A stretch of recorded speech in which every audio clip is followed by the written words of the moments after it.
Lecture dédiée à Nico Borzek.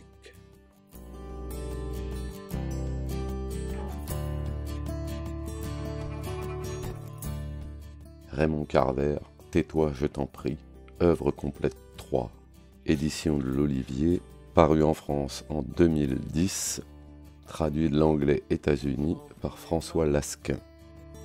Avec des mots en couleur, saltimbanque, je me prends pour... Obèse.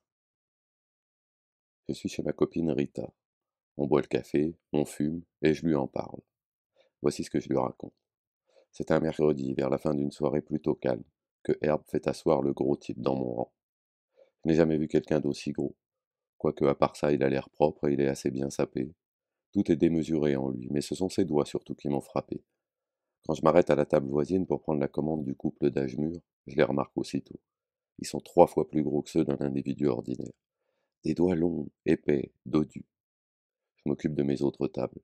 J'ai un groupe de 4 hommes d'affaires très exigeants, une autre table de 4, 3 hommes et une femme, et ce vieux couple. Leander a versé de l'eau dans le verre du gros, et je lui laisse tout le temps de se décider avant de m'approcher. Bonsoir monsieur, je lui dis. Vous avez choisi? Je lui dis. Qu'est-ce qu'il était gros, Rita. Bonsoir, qui me répond. Oui, ma foi, qui me dit. Nous sommes prêts à commander à présent, qui me dit. Il s'exprime de cette manière, tu vois, bizarre. Et de temps à autre, il souffle un petit coup. Je pense que nous commencerons par une salade César, qui me dit. Puis un potage avec du pain et du beurre en supplément, s'il vous plaît.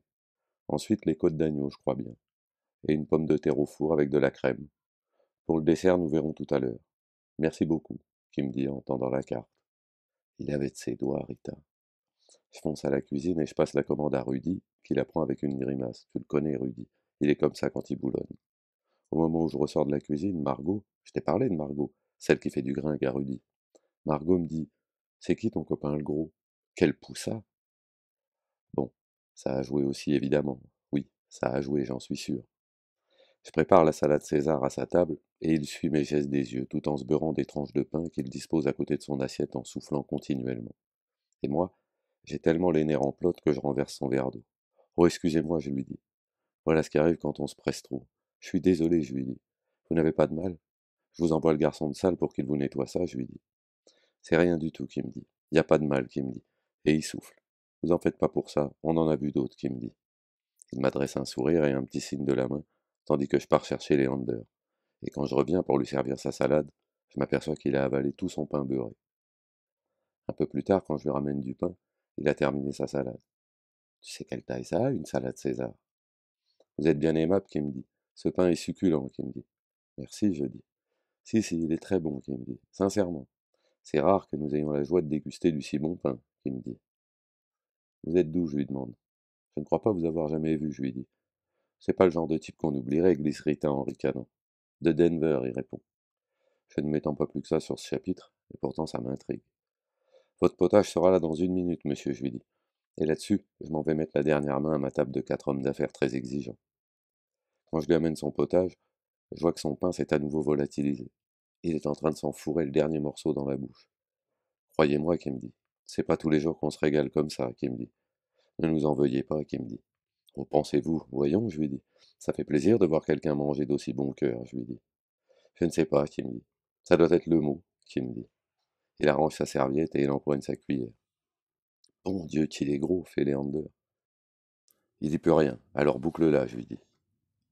Je pose devant lui une autre corbeille de pain et un supplément de beurre. Le potage vous a plu? Je lui demande. Il était très bon, merci, qui me dit. Excellent, il ajoute.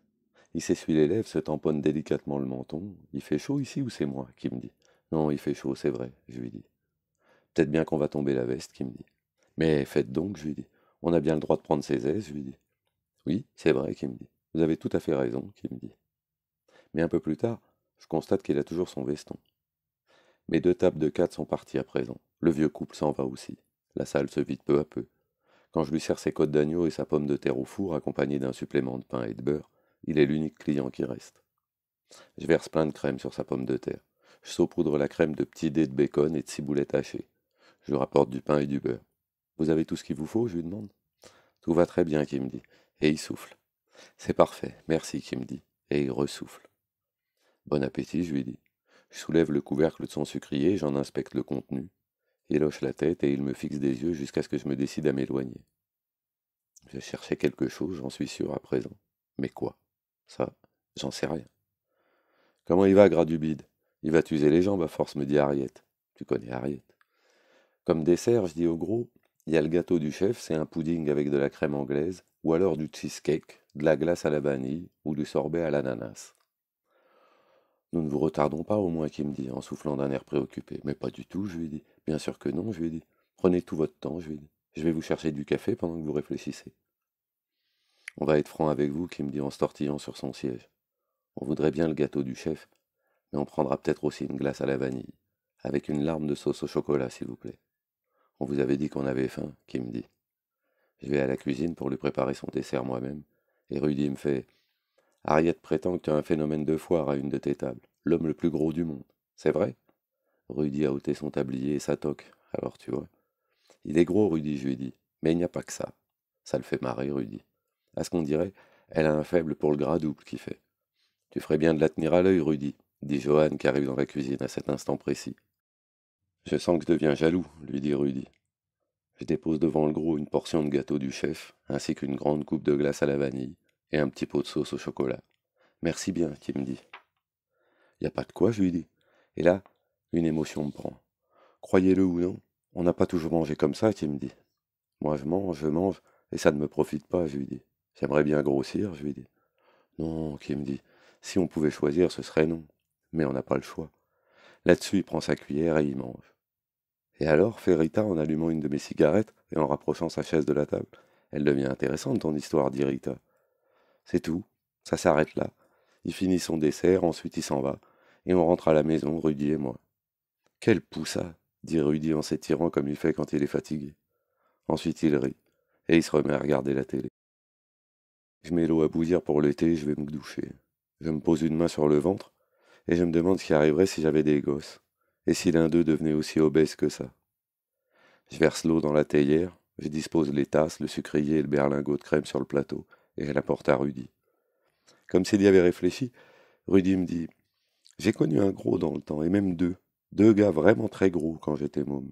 Ils avaient de ces bides, oh bon Dieu. Je ne me souviens pas de leur nom. Il y en avait un, on l'appelait jamais autrement que Gros. Gros, c'est le nom qu'on donnait à ce gamin qui habitait à côté de chez moi. Oui, c'était mon voisin. L'autre n'est arrivé que plus tard. Son nom à lui, c'était Bouboule. Tout le monde l'appelait comme ça, sauf les profs. Bouboule et le Gros. Dommage que j'ai pas leur photo, dit Rudy.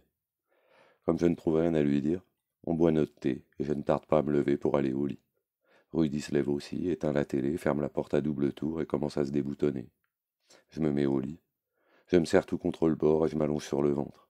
Mais aussitôt après avoir éteint la lumière et s'être glissé dans les draps, Rudy m'entreprend. Je me retourne sur le dos et je me laisse un peu aller, mais c'est contre mon gré. Et c'est là que ça se produit. Quand il se met sur moi, j'ai tout à coup l'impression d'être très grosse, formidablement grosse. Si grosse que Rudy n'est plus qu'une chose minuscule et insignifiante. C'est marrant ton histoire, dit Rita. Mais je vois bien qu'elle ne sait pas trop quoi en penser. Je me sens abattu, mais je ne lui en parlerai pas. Je lui en ai déjà trop dit. Elle est assise là et elle attend, en se tapotant les cheveux du bout des doigts. Elle attend quoi? Ça, je voudrais bien le savoir. On est en août. Ma vie va changer. Je le sens. Je me prends pour Raymond Carver, des noix de pécan, de la bière et des fleurs. 6 heures de route, mais coincé dans l'ascenseur. Coincé dans l'ascenseur.